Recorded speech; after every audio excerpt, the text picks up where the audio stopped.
1 2 3। जैसे कहा भी गया है, मुकंदर की कश्ती में वो तीर कहाँ जो मेहनत की कश्ती में तीर होता है। चलो हम दुनिया के किनारों को भी जाने और चलो हम एक इतिहास की झलक भी जाने। इसलिए कहा भी गया है कि क्रांतियाँ तब हुई है जब बदलाव का नायक हुई है, और क्रांतियाँ तब हुई है जब शासन में बदलाव का युग स्टार्ट हुआ है। इसलिए क्रांति शब्द की शुरुआत ही हम फ्रांस की क्रांति से स्टार्ट करते हैं। सबसे पहले फ्रांस की क्रांति, फ्रांस की क्रांति,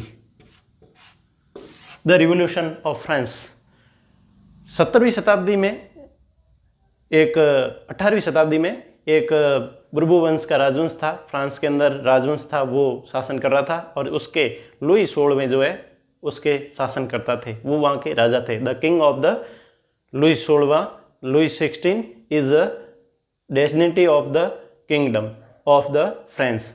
तो उस किंगडम में, फ्रांस के किंगडम में वो राजवंश जो था, जो बुर्बो राजवंश था, वो अपना राजकाज कर रहा था। लेकिन उस राजवंश की एक सबसे बड़ी खासियत ये थी कि वह अपने चहेतों को, अपने महंगे महंगे शौकों के कारण देश के लिए एक बहुत बड़ी आपदा और त्रासदी बन करके जी रहा था। क्यों? क्योंकि उसने एक ऐसा राज किया था जो एक आने वाले कई युगों तक देश के लिए, वह राजवंश जो बुर्बो राजवंश था, उस राजवंश का एक बहुत बड़ा शासक लुई 16 जो है, लुई 16वां जो था, वो एक शासन कार्य कर रहा था। तो उसने एक ऐसा शासन किया कि आने वाले कई सालों तक देश में राजस्व की, देश के अंदर जो इकोनॉमी थी, मुद्रा कोष था, वो खत्म हो गया, क्योंकि उसके महंगे महंगे शौक थे।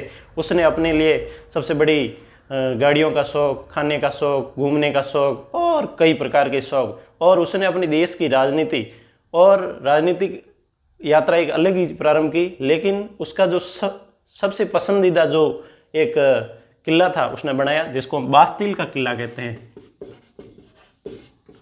बास्तिल का किला, द फोर्ट ऑफ द, जो उसकी पसंद का था, और जो राज के संग्रहालयों और उसके द्वारा बनाए हुए जितने भी हथियार थे वो उसके अंदर रखे हुए थे। तो एक बार क्या होता है कि यहाँ से इसका बैकग्राउंड स्टार्ट होता है फ्रांस की क्रांति का। 1789 की बात है। जनता लुई 16वें के जो शासन है उससे तंग आ चुकी थी, परेशान हो चुकी थी, और उसने जुलाई 1789 की बात है। यह जो यहाँ का जो प्रजा थी वो उसके शासन से तंग आ चुकी थी और वह उसे हटाना चाहती थी। अब उसके लिए समस्या ये थी कि वह किस प्रकार उसको हटाए।